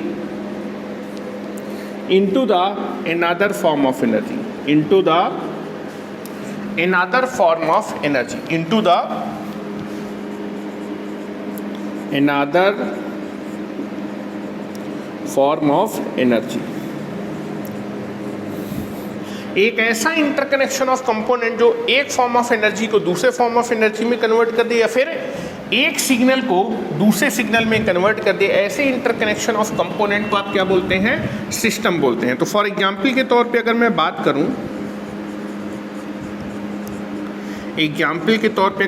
करूं, that is nothing but the fan. Fan is nothing but the interconnection of electrical component. Fan में आपके पास देखेंगे कि क्या होती हैं, ब्लेड्स होती हैं, उसके बाद वाइंडिंग्स होती हैं, कैपेसिटर होते हैं। जब इनको आप इंटरकनेक्ट कर देते हैं तो आपके पास फैन बन जाता है। और फैन आपका क्या करता है, इलेक्ट्रिकल सिग्नल को किस सिग्नल में कन्वर्ट करता है, मैकेनिकल सिग्नल में, फिर बोल सकते हैं इलेक्ट्रिकल एनर्जी को किस में कन्वर्ट करता है, मैकेनिकल एनर्जी में कन्वर्ट करता है। ठीक है, लेकिन यहाँ पर आप देखेंगे कि जनरली जो है, अगर मैं फैन को इलेक्ट्रिकल इक्विवेलेंट मॉडल में रिप्रेजेंट करना चाहूँ तो फैन में क्या क्या होंगे बेटा, फैन में आपके पास अगर इलेक्ट्रिकल मॉडल बनाना चाहे तो वाइंडिंग होंगी, winding is having some resistance and some inductance, साथ ही साथ कंडेंसर होगा, condenser is nothing but the capacitor. जब मैं इन सारे कंपोनेंट को ऐड कर दूंगा, इलेक्ट्रिकली ऐड कर दूंगा, तो मेरे पास एक फैन बन जाएगा, फिर आपके पास एक सिस्टम बन जाएगा, और जो कि आपके इलेक्ट्रिकल सिग्नल को मैकेनिकल सिग्नल में क्या कर देगा, कन्वर्ट कर देगा। ठीक है, तो अगर मैं एग्जाम्पल के तौर पर बनाना चाहूँ फैन का इलेक्ट्रिकल इक्विवेलेंट मॉडल, तो यहाँ पर मैं फैन का एग्जैक्ट इक्विवेलेंट मॉडल नहीं बनाने वाला। आप देखेंगे फैन में क्या होगा बेटा, that is A winding having हम सम रेजिस्टेंस एंड इंडक्टेंस, और साथ ही साथ that is having the capacitance. तो अगर मैं रिप्रेजेंट करना चाहूं तो फैन में आपके पास तीन टाइप के कंपोनेंट होंगे, RLC, और अगर RLC बना है तो आप इसको क्या कर सकते हैं, this is nothing but the mathematical model of fan. लेकिन एग्जैक्ट मॉडल नहीं बना रहा, मुझे खुद नहीं मालूम कि एग्जैक्ट मॉडल कैसा होता है, लेकिन इन सारे कंपोनेंट को जब आप ऐड कर देंगे तो इलेक्ट्रिकली क्या बन जाएगा, फैन बन जाएगा। और फैन आपका क्या करता है, आपका एक फॉर्म ऑफ एनर्जी को दूसरे फॉर्म ऑफ एनर्जी में, या फिर आपके पास एक सिग्नल को दूसरे सिग्नल में कन्वर्ट करता है। तो अगर मैं यहाँ पर बात करना चाहूँ, दैट इज नथिंग बट ए दूसरा एग्जाम्पल की बात करना चाहूँ, तो सिस्टम क्या होता है, इंटरकनेक्शन ऑफ इलेक्ट्रिकल कंपोनेंट। तो यहाँ पर मैं कुछ इलेक्ट्रिकल कंपोनेंट आपका जो है, system is nothing but the interconnection of component. तो यहाँ पर मैं इलेक्ट्रिकल मॉडल, क्योंकि आप इलेक्ट्रिकल स्टूडेंट हैं तो मैं इलेक्ट्रिकल मॉडल ही बनाना चाहूँगा, तो यहाँ पर मैं एक इंटरकनेक्शन ऑफ इलेक्ट्रिकल कंपोनेंट ले सकता हूँ। तो इलेक्ट्रिकल कंपोनेंट में आप क्या कर सकते हैं, रजिस्टेंस भी ले सकते हैं, इंडक्टेंस भी ले सकते हैं, एंड दैट इज कैपेसिटर भी ले सकते हैं। तो this is I can be consider a interconnection of electrical component. ठीक है, तो ये आपने एक इंटरकनेक्शन लिया है। इंटरकनेक्शन ऑफ कंपोनेंट हमेशा क्या कहलाता है, सिस्टम। ठीक है, तो ये मैंने एक लिया है इंटरकनेक्शन ऑफ कंपोनेंट लिया, interconnection of component which convert one signal into the another signal. तो ये आपके पास एक इंटरकनेक्शन ऑफ कंपोनेंट लिया है, और इस इंटरकनेक्शन ऑफ कंपोनेंट में इस पोर्ट से मैं इनपुट अप्लाई कर रहा हूँ, इस पोर्ट पे मैं इनपुट अप्लाई कर रहा हूँ। इनपुट के तौर पे आप इलेक्ट्रिकल सिग्नल यहाँ पर अप्लाई कर रहे हैं, और इस रजिस्टर के अक्रॉस आप क्या कर रहे हैं, आउटपुट को मेजर कर रहे हैं। मतलब इस रजिस्टर से इस रजिस्टर के क्रॉस जो भी चीज होगा that is nothing but consider as output. तो नाउ आप आउटपुट किसके क्रॉस से, इस रजिस्टर के क्रॉस आप आउटपुट को मेजर कर रहे हैं, ठीक है। अब वोल्टेज को भी मेजर कर सकते हैं, इस रजिस्टर का जो वोल्टेज होगा वही आउटपुट वोल्टेज होगा, या फिर करंट होगा that is nothing but the output. या फिर रजिस्टर क्या करता है, आपकी इलेक्ट्रिकल एनर्जी को किस में कन्वर्ट करता है, हीट के फॉर्म में कन्वर्ट कर सकता है। तो आप देखेंगे कि इनपुट के तौर पे आपने इस इंटरकनेक्शन में आपने इनपुट के तौर पे इलेक्ट्रिकल एनर्जी दी, और ये इलेक्ट्रिकल एनर्जी को क्या कर देगा, ये वाला जो रजिस्टर है वो किस फॉर्म में कन्वर्ट कर देगा, हीट के फॉर्म में कन्वर्ट कर देगा। तो ये इलेक्ट्रिकल सिग्नल आपका हीट सिग्नल में कन्वर्ट हो रहा है, या फिर इलेक्ट्रिकल एनर्जी इस रजिस्टर के द्वारा हीट फॉर्म में कन्वर्ट हो रही है। तो ये जो इंटरकनेक्शन ऑफ कंपोनेंट है, आप जो है आउटपुट कहाँ पर मेजर करें, इस रजिस्टर के अक्रॉस आप क्या चीज मेजर कर रहे हैं, आउटपुट मेजर कर रहे हैं, ठीक है। तो आप देखेंगे इस रजिस्टर के क्रॉस मैंने आउटपुट को मेजर किया, इस इंटरकनेक्शन में इनपुट के तौर पे आपने इलेक्ट्रिकल सिग्नल दिया, और इस रजिस्टर के क्रॉस आपको आउटपुट में क्या मिलेगी बेटा, हीट सिग्नल मिलने वाला है, या फिर हीट एनर्जी। यहाँ पर इलेक्ट्रिकल एनर्जी इनपुट में दी, और इस रजिस्टर ने इस इलेक्ट्रिकल एनर्जी को किस में कन्वर्ट किया, हीट एनर्जी में कन्वर्ट कर दिया। फिर इनपुट के तौर पर आपने क्या किया है, यहाँ पर इलेक्ट्रिकल सिग्नल दी है, और आउटपुट के तौर पे आपको कौन सा सिग्नल मिल रहा है, that is nothing but the heat energy मिल रही है। तो this interconnection of component can convert one signal into the another signal, या फिर one form of the energy into the another form of the energy. तो इस interconnection of system को आप क्या बोल सकते हैं बेटा, सिस्टम बोल सकते हैं। तो system is nothing but the interconnection of component, और आप देखेंगे ये इंटरकनेक्शन ऑफ कंपोनेंट आपकी इलेक्ट्रिकल एनर्जी को हीट एनर्जी में क्या कर रहा है, कन्वर्ट कर रहा है। तो ये जो इंटरकनेक्शन ऑफ कंपोनेंट है, इलेक्ट्रिकल यहाँ पर कौन से कंपोनेंट यूज किए हैं, इलेक्ट्रिकल कंपोनेंट का एक इंटरकनेक्शन लिया, और ये इलेक्ट्रिकल कंपोनेंट का इंटरकनेक्शन आपके एक इलेक्ट्रिकल एनर्जी को हीट एनर्जी में कन्वर्ट कर रहा है। इसलिए इस इंटरकनेक्शन ऑफ सिस्टम को आप, इंटरकनेक्शन ऑफ कंपोनेंट को आप क्या बोल सकते हैं, सिस्टम बोल सकते हैं। क्योंकि सिस्टम की बेसिक डेफिनेशन है, system is the interconnection of component which convert one signal into the another signal.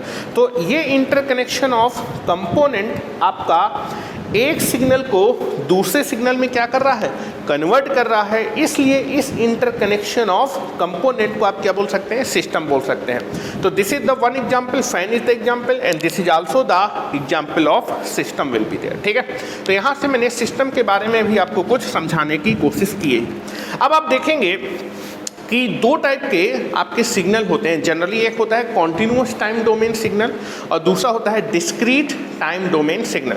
तो जब हम लोग क्लासिफिकेशन पढ़ेंगे तो इनके बारे में मैं आपको काफ़ी डिटेल में बताना चाहूँगा, लेकिन हम लोग कंटिन्यूअस टाइम डोमेन सिग्नल अलग से पढ़ेंगे, या फिर उनके ऑपरेशन को अलग से पढ़ेंगे, और डिस्क्रीट टाइम डोमेन सिग्नल के ऑपरेशन को अलग से पढ़ेंगे, और बाद में दोनों को हम लोग क्या कर देंगे, मिक्स कर देंगे।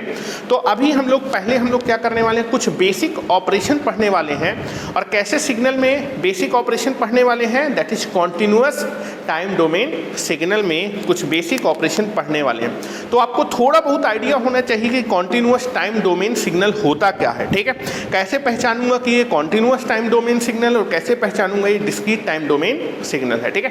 तो यहाँ पर मैं आपको कुछ चीज़ बताने वाला हूँ, उस चीज़ को आप थोड़ा सा समझेंगे, उस चीज़ को आप थोड़ा सा समझने वाले हैं।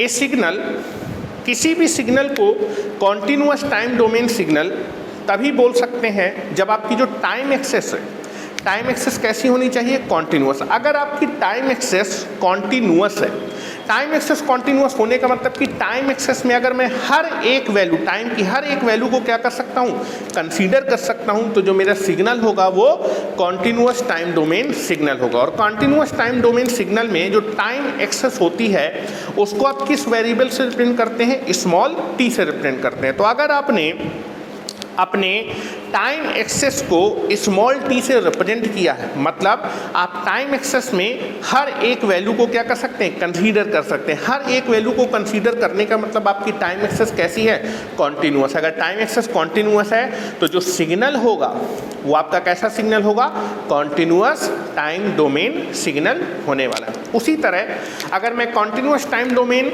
सिग्नल पे बात करूं कि कॉन्टिन्यूअस टाइम डोमेन सिग्नल को कैसे रिप्रेजेंट करते हैं, तो वेरिएबल क्या होगा, हॉरिजॉन्टल एक्सेस को ही क्या बोलते हैं, टाइम एक्सेस। तो हॉरिजॉन्टल एक्सेस या फिर टाइम एक्सेस में वेरिएबल क्या होगा, टी। तो जो सिग्नल होगा उसको आप रिप्रेजेंट करेंगे एक्स ऑफ टी। तो आप एक्स ऑफ टी में जो टाइम एक्सेस है, टाइम एक्सेस वेरिएबल को आपने किससे प्रिंट किया, स्मॉल टी से। अगर स्मॉल टी से प्रिंट किया मतलब टाइम एक्सेस में आप हर एक वैल्यू को कंसीडर कर सकते हैं। अगर टाइम एक्सेस में हर एक वैल्यू को कंसीडर कर सकते हैं तो टाइम एक्सेस कैसी है, कॉन्टिन्यूअस। अगर टाइम एक्सेस कॉन्टिन्यूअस है तो आपका जो सिग्नल होगा x of T can be represented A continuous time domain signal. वहीं अगर मैं बात करूं डिस्क्रीट टाइम डोमेन सिग्नल, तो किसी भी सिग्नल को आप डिस्क्रीट टाइम डोमेन सिग्नल तभी बोलेंगे जब आपका टाइम एक्सेस कैसी हो, डिस्क्रीट हो। डिस्क्रीट मतलब कि कुछ पर्टिकुलर वैल्यू ही अगर आप टाइम एक्सेस में, कुछ पर्टिकुलर टाइम एक्सेस को आप देखेंगे कि किसी भी सिग्नल को डिस्क्रीट टाइम डोमेन सिग्नल तभी बोलेंगे जब आपकी टाइम एक्सेस कैसी हो, डिस्क्रीट हो। डिस्क्रीट होने का मतलब कि अगर आप टाइम एक्सेस में कुछ टाइम इंटरवल ही क्या कर सकते हैं, कंसीडर कर सकते हैं। अगर टाइम एक्सेस में आप कुछ टाइम इंटरवल ही कंसीडर कर सकते हैं, फिर कुछ टाइम को ही कंसीडर कर सकते हैं, तो आपकी जो टाइम एक्सेस होगी वो कैसी होगी, डिस्क्रीट या फिर डिसकॉन्टिन्यूअस। ठीक है, तो अगर आपका जो है टाइम एक्सेस कैसी है, डिस्क्रीट नेचर की है या फिर डिसकॉन्टिन्यूअस नेचर की है, या फिर आप टाइम एक्सेस में अगर कुछ ही टाइम को कंसीडर कर सकते हैं, तो आपका जो सिग्नल होगा वो कैसा सिग्नल होगा, that is A discrete time domain signal होने वाला है। डिस्क्रीट टाइम एक्सेस में टाइम एक्सेस जो होती है उसको आप किस वेरिएबल से दिखाते हैं, स्मॉल n। तो अगर आपकी जो टाइम एक्सेस है उसको आपने स्मॉल n वेरिएबल से रिप्रेजेंट किया, मतलब टाइम एक्सेस में आप कुछ ही पर्टिकुलर वैल्यू ही टाइम की क्या कर सकते हैं, कंसीडर कर सकते हैं। अगर आप टाइम एक्सेस में कुछ ही पर्टिकुलर वैल्यू ही टाइम एक्सेस में कंसीडर कर सकते हैं तो जो आपकी टाइम एक्सेस होगी वो डिस्क्रीट होगी, और डिस्क्रीट टाइम एक्सेस को आप स्मॉल n वेरिएबल से क्या करते हैं, रिप्रेजेंट करते हैं। तो डिस्क्रीट टाइम डोमेन सिग्नल को x ऑफ n से क्या किया जाता है, रिप्रेजेंट किया जाता है। तो अगर आपका time axis variable small n से रिप्रेजेंट किया जा रहा है तो जो मेरा सिग्नल होगा वो कैसा होगा, डिस्क्रीट टाइम डोमेन सिग्नल होने वाला है। तो इस चीज को बेटा मैं पहले आपका बोर्ड पे लिख देता हूँ, फिर उसको काफ़ी अच्छे से समझा भी देता हूँ। अभी मैं आपको सिग्नल के टाइप नहीं बता रहा हूँ, अभी मैं एक आपको रफ डेफिनेशन बता रहा हूँ। इस डेफिनेशन से ये क्लियर होना चाहिए कि कौन सा सिग्नल मेरा कंटीन्यूअस सिग्नल है और कौन सा मेरा डिस्क्रीट सिग्नल है। बाकी जब मैं आपको क्लासिफिकेशन पढ़ाऊँगा तो मैं फिगर विगर बना के आपको सारी चीज़ें क्लियर करने वाला हूँ। ठीक है, तो आप देखेंगे दो टाइप के आपको टाइम डोमेन में सिग्नल पढ़ने होंगे। ये होगा कॉन्टिन्यूअस टाइम डोमेन सिग्नल और दूसरा होगा डिस्क्रीट टाइम डोमेन सिग्नल। तो एक signal is said to be a, यहाँ पर हम लोग पहला पॉइंट लिखेंगे, a signal is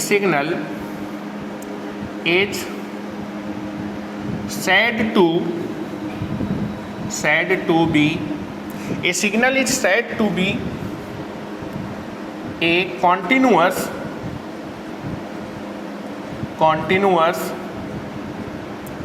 time domain signal. A signal is said to be a continuous time domain signal if the time axis is continuous. If the time axis is continuous, that is मतलब time axis continuous होने का मतलब कि अगर time access में आप हर एक value को कंसीडर कर सकते हैं, that is if we consider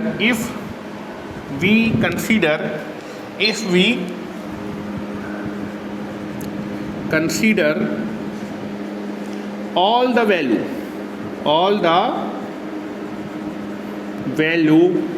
in the time axis, अगर आप टाइम एक्सेस में हर एक टाइम की वैल्यू को कंसीडर कर सकते हैं तो आपकी जो टाइम एक्सेस होगी वो कैसी होगी, continuous. Then a signal is said to be a continuous time domain signal if the time axis is continuous, that is if we consider all the value in the time axis. अगर हम time access में सारी की सारी value को consider कर सकते हैं तो आपकी टाइम एक्सेस कॉन्टिन्यूअस होगी। अगर टाइम एक्सेस मेरी कॉन्टिन्यूअस है तो मेरा सिग्नल कैसा होगा, कॉन्टिन्यूअस टाइम डोमेन सिग्नल होने वाला है। आप लिखेंगे for continuous time domain signal, for continuous time domain for continuous time domain signal. For the continuous time domain signal, the time axis variable, the time axis variable, the time axis variable is represented by small T. अगर आप time access के variable को small t से represent कर रहे हैं तो आपका जो टाइम एक्सेस है वो कैसी होगी? कॉन्टिन्यूअस। अगर टाइम एक्सेस कॉन्टिन्यूअस है तो आपका जो सिग्नल होगा वो कैसा होगा? Continuous time domain signal. For continuous time domain signal जो time axis variable is represented by t, क्योंकि अगर कॉन्टिन्यूअस टाइम डोमेन सिग्नल है तो टाइम एक्सेस कैसी होगी? कॉन्टिन्यूअस होगी। अगर टाइम एक्सेस कॉन्टिन्यूअस है तब आप अपने टाइम वेरिएबल को किससे रिप्रेजेंट करते हैं? Small T. तो अगर आप अपने टाइम एक्सेस के वेरिएबल को स्मॉल टी से रिप्रेजेंट कर रहे हैं, स्मॉल टी से कहने का मतलब है कि आपकी जो टाइम एक्सेस है वो कैसी है? कॉन्टिन्यूअस। अगर आपकी टाइम एक्सेस कॉन्टिन्यूअस है मतलब आप टाइम एक्सेस में हर एक वैल्यू को कंसीडर कर सकते हैं, तो आपका जो सिग्नल होगा वो कैसा होगा? कॉन्टिन्यूअस टाइम डोमेन सिग्नल होगा। तो अगर आपने टाइम एक्सेस के वेरिएबल को स्मॉल टी से क्या किया है? रिप्रेजेंट किया। अगर टाइम एक्सेस वेरिएबल को स्मॉल टी से रिप्रेजेंट किया मतलब आपकी टाइम एक्सेस कॉन्टिन्यूअस है, मतलब टाइम एक्सेस में आप हर एक टाइम की वैल्यू को कंसीडर कर सकते हैं, तो आपका जो सिग्नल होगा वो कैसा होगा? कॉन्टिन्यूअस टाइम डोमेन सिग्नल होगा। ठीक है, तो यहाँ पर अगर मैं बात करूँ एक्स ऑफ टी में जो टाइम वेरिएबल है उसको आप किससे रिप्रेजेंट कर रहे हैं? दैट इज स्मॉल टी से। अगर टाइम एक्सेस के वेरिएबल को स्मॉल टी से रिप्रेजेंट कर रहे हैं मतलब आपकी टाइम एक्सेस कॉन्टिन्यूअस है, तो आपका जो सिग्नल एक्स ऑफ टी है वो कैसे सिग्नल को रिप्रेजेंट करेगा? कॉन्टिन्यूअस टाइम डोमेन सिग्नल को रिप्रेजेंट करेगा। तो मैं लिख रहा हूँ एक्स ऑफ टी में जो टाइम वेरिएबल है वो कैसा है? टाइम वेरिएबल को आप स्मॉल टी से रिप्रेजेंट करें। अगर टाइम वेरिएबल को स्मॉल टी से रिप्रेजेंट करें so that time axis is continuous.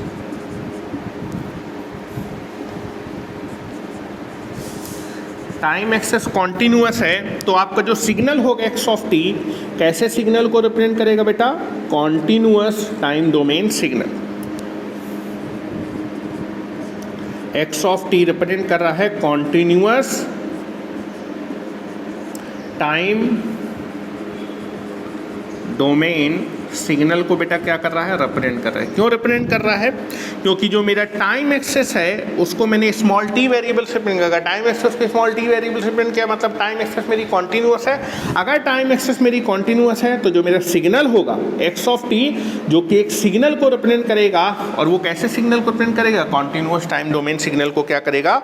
Represent करेगा। ठीक है, वहीं अगर मैं बात करूँ that is A discrete time domain signal की, तो ये signal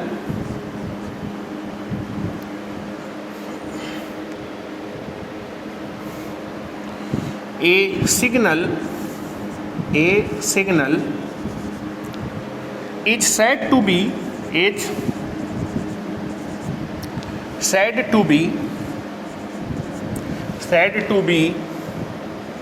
a discrete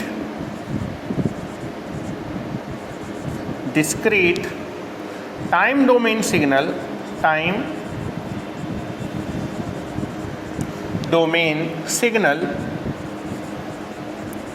if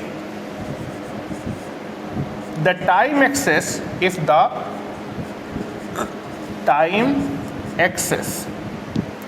is discrete in nature. Time axis is discrete in nature. That is discrete का मतलब होता है कि कुछ ही वैल्यू टाइम एक्सेस में आप कुछ ही वैल्यू रखें। जैसे टाइम एक्सेस में आप देखेंगे आप 0 ले सकते हैं 1 ले सकते हैं, 2 ले सकते हैं, लेकिन 0 से 1 के बीच में आप 0 को ले सकते हैं, 1 को ले सकते हैं। 0 से 1 के बीच में आप कोई भी टाइम इंटरवल नहीं ले सकते। उसी तरह 1 को ले सकते हैं, 2 को ले सकते हैं, लेकिन 1 से 2 के बीच में कोई भी टाइम इंस्टेंट कंसीडर नहीं कर सकते। तो ऐसी वैल्यू को आप क्या बोलते हैं? डिस्क्रीट। डिस्क्रीट का मतलब कि लगातार ना हो। एक हमने 0 को कंसीडर किया, 0 के बाद नेक्स्ट कौन से टाइम कंसीडर कर सकते हैं? t = 1। t = 1 के बाद दूसरा टाइम इंस्टेंट कौन होगा? t = 2। t = 1.1 कंसीडर नहीं कर सकते, 1.2 कंसीडर नहीं कर सकते। तो आप देखेंगे ऐसी वैल्यू जो कि कंटिन्यूअस ना हो, ऐसी वैल्यूज को आप बोलते हैं डिस्क्रीट वैल्यू। ठीक है, तो मैंने बोला कि signal is said to be a discrete time domain signal if the time axis is discrete in nature, that is in time access, that is in time access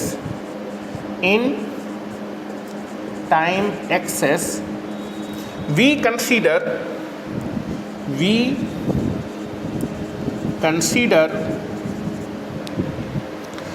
some values, that is if in the time access we consider some values of time, अगर आप time access में time की कुछ ही values को consider कर सकते हैं। If in the time axis we consider some values of time, मतलब हर एक वैल्यू को कंसीडर नहीं कर सकते। मतलब टाइम एक्सेस में आप t = 0 ले सकते हैं, इस इंस्टेंट को ले सकते हैं, t = 1 ले सकते हैं, t = 2 ले सकते हैं, t = 3 ले सकते हैं, t = -1, t = -2। ये सारी की सारी वैल्यू कैसे होंगे? डिस्क्रीट वैल्यू होंगे। 0 से 1 के बीच में कोई भी टाइम इंस्टेंट कंसीडर नहीं कर सकते, 1 से 2 के बीच में कोई भी टाइम इंस्टेंट कंसीडर नहीं कर सकते, 2 से 3 के बीच में कोई भी टाइम इंस्टेंट कंसीडर नहीं कर सकते। तो अगर आप जो है टाइम एक्सेस में कुछ ही टाइम वैल्यूज को कंसीडर कर रहे हैं तो आपकी जो टाइम एक्सेस होगी वो कैसी होगी? डिस्क्रीट नेचर के। डिस्क्रीट मीन्स होता है डिसकॉन्टिन्यूअस भी होता है। ठीक है, तो आप समझने के लिए डिसकॉन्टिन्यूअस भी बोल सकते हैं। तो आप बोल सकते हैं कि ये कोई भी signal discrete time domain signal तभी कहलाएगा जब आपकी टाइम एक्सेस किस नेचर की होगी? डिस्क्रीट नेचर की होगी। मतलब टाइम एक्सेस में आप टाइम की अगर कुछ ही वैल्यू को कंसीडर कर सकते हैं तो आपकी जो टाइम एक्सेस है वो डिस्क्रीट नेचर की होगा। टाइम एक्सेस डिस्क्रीट नेचर की है तो आपका सिग्नल कैसा होगा? डिस्क्रीट टाइम डोमेन सिग्नल होने वाला है। तो अगर डिस्क्रीट टाइम डोमेन सिग्नल है, अगर मैं टाइम एक्सेस को डिस्क्रीट नेचर की दिखाना चाहता हूँ तो आपको वेरिएबल मालूम होना चाहिए। तो अगर टाइम एक्सेस में आप वेरिएबल स्मॉल n को कंसीडर कर रहे हैं, मतलब आपकी जो टाइम एक्सेस है वो कैसी है? डिस्क्रीट। अगर टाइम एक्सेस आपकी डिस्क्रीट नेचर की है तो जो इस वेरिएबल को लेके जो सिग्नल बनेगा वो डिस्क्रीट टाइम डोमेन सिग्नल कहलाएगा। तो अब लिखूंगा for discrete time domain signal, for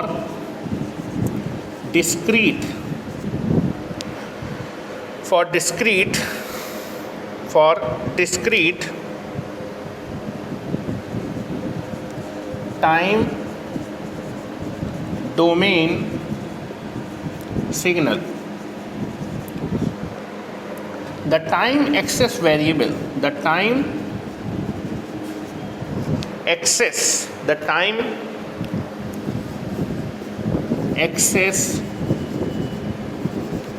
variable is represented by small n। तो अगर आप टाइम एक्सेस को स्मॉल n से रिप्रेजेंट करें तो आपकी टाइम एक्सेस कैसी होगी? डिस्क्रीट नेचर की। अगर टाइम एक्सेस डिस्क्रीट नेचर की होगी तो इस वेरिएबल को लेके जो सिग्नल बनेगा वो डिस्क्रीट टाइम डोमेन सिग्नल होगा। अगर आप अपनी टाइम एक्सेस को किस वेरिएबल से रिप्रेजेंट करें? स्मॉल t से रिप्रेजेंट कर रहे हैं तो आपकी टाइम एक्सेस कैसी होगी? कॉन्टिन्यूअस होगी और इस वेरिएबल को लेके जो सिग्नल होगा वो आपका कॉन्टिन्यूअस टाइम डोमेन सिग्नल को रिप्रेजेंट करेगा। तो आप देखेंगे अगर यहाँ पर मैं एग्जाम्पल के तौर पे मैं बात करूँ, एग्जाम्पल के तौर पे मैंने कौन सा वेरिएबल लिया है? Small n। I can be consider small n। Small n कैसी टाइम एक्सेस को रिप्रेजेंट करता है? डिस्क्रीट। तो small n represent a discrete time domain axis. Small n represent कर रहा है discrete time domain axis. Small n represents a discrete time axis represent a discrete time axis. आपकी अगर time access discrete nature की है तो इस variable को लेके ये जो सिग्नल बना है एक्स ऑफ एन, ये कैसा सिग्नल होगा?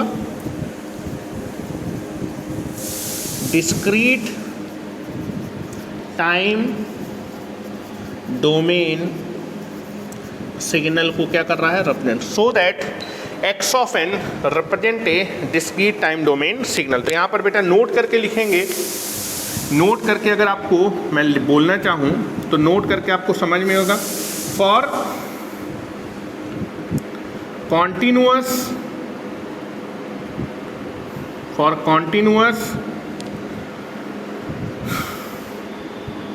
Time domain signal, what is the variable of time axis? Variable क्या होगा? T. Time axis variable is what? T. Time axis variable को आप स्मॉल टी से, अगर टाइम एक्सेस वेरिएबल को आप स्मॉल टी से रिप्रेजेंट करें, मतलब टाइम एक्सेस आपकी कॉन्टिन्यूअस है, तो इस वेरिएबल को लेके, मतलब अगर स्मॉल टी को लेके आप एक सिग्नल बनाएं, मैंने यहाँ पर वेरिएबल क्या लिया है? Time axis variable small t, मतलब आपका टाइम एक्सेस कॉन्टिन्यूअस है। स्मॉल टी वेरिएबल को लेके जब आप सिग्नल बनाएंगे तो ये सिग्नल रिप्रेजेंट्स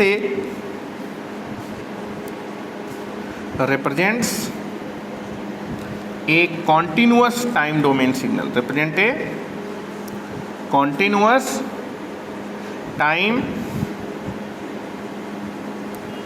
डोमेन सिग्नल। उसी तरह दूसरा नोट लिखेंगे, for discrete time domain signal, for discrete time domain signal,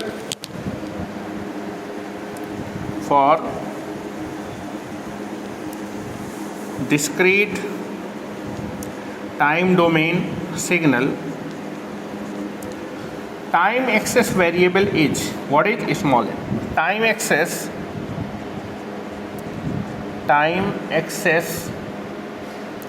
variable is represented by small n. अगर आप टाइम एक्सेस वेरिएबल को स्मॉल एन से रिप्रेजेंट करें, मतलब आपकी जो टाइम एक्सेस है वो किस नेचर की है? डिस्क्रीट नेचर की। अगर डिस्क्रीट नेचर है तो इस वेरिएबल को लेके जब आप सिग्नल बनाएंगे तो सिग्नल कैसे सिग्नल को रिप्रेजेंट करेगा? डिस्क्रीट टाइम डोमेन सिग्नल को रिप्रेजेंट करेगा। तो अगर मैं स्मॉल एन वेरिएबल को लेके एक सिग्नल बनाऊंगा तो ये सिग्नल कैसे सिग्नल को रिप्रेजेंट कर? रिप्रेजेंट्स ए डिस्क्रीट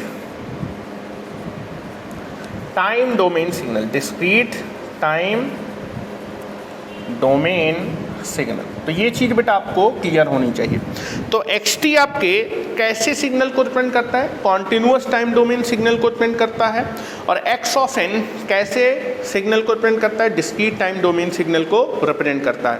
तो सिग्नल को पहचानना है, अगर मैंने xt लिखा है तो xt मतलब एक कॉन्टिन्यूअस टाइम डोमेन सिग्नल, और x ऑफ n अगर लिखा है तो that is nothing but the discrete time domain signal. Discrete time domain signal मैंने टाइम एक्सेस में कुछ पर्टिकुलर वैल्यू टाइम, अगर मैं डिस्क्रीट टाइम सिग्नल लिख रहा हूँ तो डिस्क्रीट टाइम सिग्नल में आप टाइम एक्सेस पे कुछ पर्टिकुलर वैल्यू को ही या फिर पर्टिकुलर टाइम इंस्टेंट को ही क्या कर सकते हैं? कंसीडर कर सकते हैं। ठीक है, तो यहाँ से बेटा अभी हम लोगों ने जो पहला लेक्चर देखा, पहले लेक्चर में हम लोगों ने कुछ बेसिक चीज़ें देखी। एक तो सिलेबस के बारे में देखा, दूसरा सिग्नल क्या होता है और दूसरा सिस्टम क्या होता है, दूसरा कॉन्टिन्यूअस टाइम डोमेन सिग्नल को कैसे रिप्रेजेंट करते हैं और डिसकॉन्टिन्यूअस टाइम डोमेन सिग्नल को कैसे रिप्रेजेंट करते हैं। तो xt मतलब कॉन्टिन्यूअस टाइम डोमेन सिग्नल और x ऑफ n का मतलब हुआ डिसकॉन्टिन्यूअस या फिर डिस्क्रीट टाइम डोमेन सिग्नल। ठीक है, अब हम लोग जो भी चीज़ें पढ़ने वाले हैं, जो भी हम मैथमेटिकल ऑपरेशन पढ़ने वाले हैं, वो किस टाइप के लिए सिग्नल के लिए होगा, that is nothing but the continuous time domain signal के लिए हम लोग कुछ बेसिक ऑपरेशन पढ़ने वाले। पहले मैं कॉन्टिन्यूअस टाइम डोमेन सिग्नल के लिए ऑपरेशन पढ़ाऊंगा, फिर आगे चल के सारी की सारी चीज़ें हम लोग डिस्क्रीट टाइम डोमेन सिग्नल के लिए पढ़ेंगे और बाद में दोनों को हम लोग क्या कर देंगे, मर्ज कर देंगे। तो आज के लेक्चर में हम लोग इतना ही रखते हैं। आज के लेक्चर में मैंने केवल आपको इंट्रोडक्शन दिया कि आपका सिलेबस क्या है, सिग्नल क्या होता है, सिस्टम क्या होता है। कल से हम लोग अपना पहला टॉपिक स्टार्ट करेंगे, that is nothing but the basic operations in the continuous time domain signal. ठीक है, तो आज के लिए इतना ही रखते हैं। और बेटा अब आपके जो लेक्चर्स हैं वो रोज ही डलने वाले हैं, इसलिए आप रोज कंटिन्यूअस में आप सिग्नल एंड सिस्टम को पढ़ेंगे। Thank you very much.